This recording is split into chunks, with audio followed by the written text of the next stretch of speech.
Alright, welcome back everyone. So today I'm going to be doing an unboxing and review on my seat that I just got here. Now if you're reading the title already, it should be the VS3 from SNC or JNC, I forget the company name. I think Supersonic something, who cares. So I'm going to go ahead and unbox it here and we're going to see what it looks like.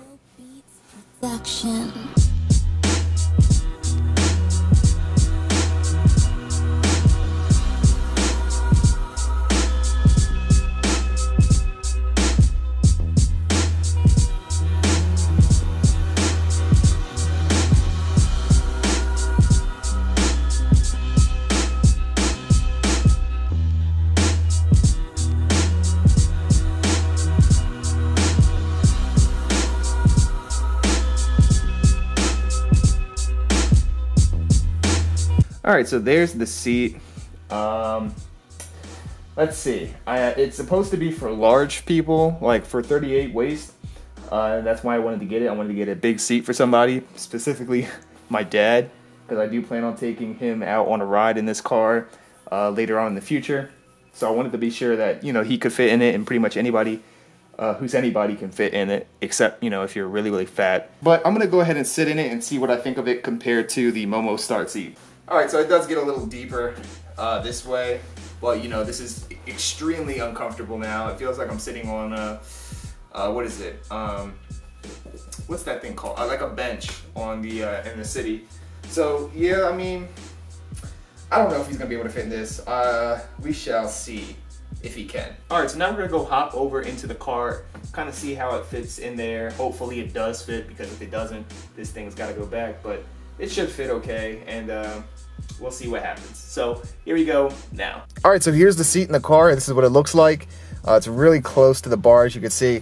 It's like maybe 5 inches from the bar, so having the harnesses through here shouldn't be too much of an issue when I get them. And I do plan on getting G-Force 5-point cam lock harnesses for my side, and maybe a latch and link for this side, because, you know, I'm cheap and all.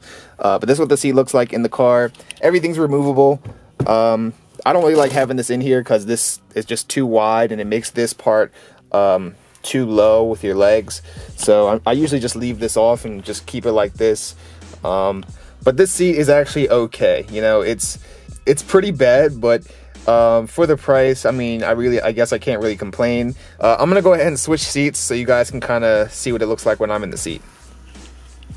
All right, so now I'm in the seat, and it is a huge difference from this seat to that seat over there. So let this be a lesson to you all. Don't buy replica seats. Just buy the real thing. If you know it's for your driver's seat or whatever, because replica seats, well, there's a reason why they're replicas.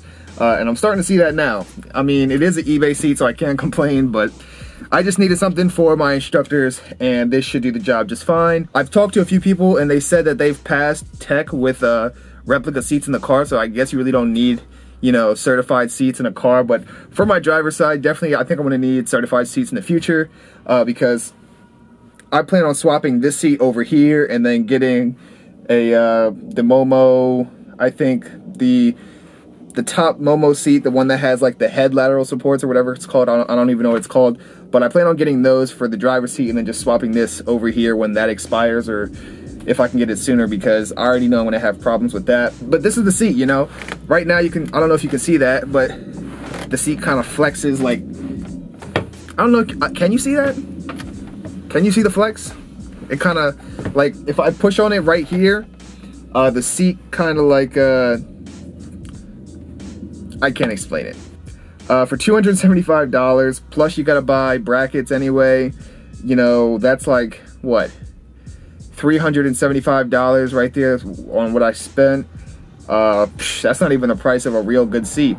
So yeah, you should just spend the extra like $100 or $200 just to get a real seat, because this just doesn't feel right. So yeah, I'm gonna cut the video here. Luckily I don't have to sit in this, so yeah, I'll catch you guys in the next one.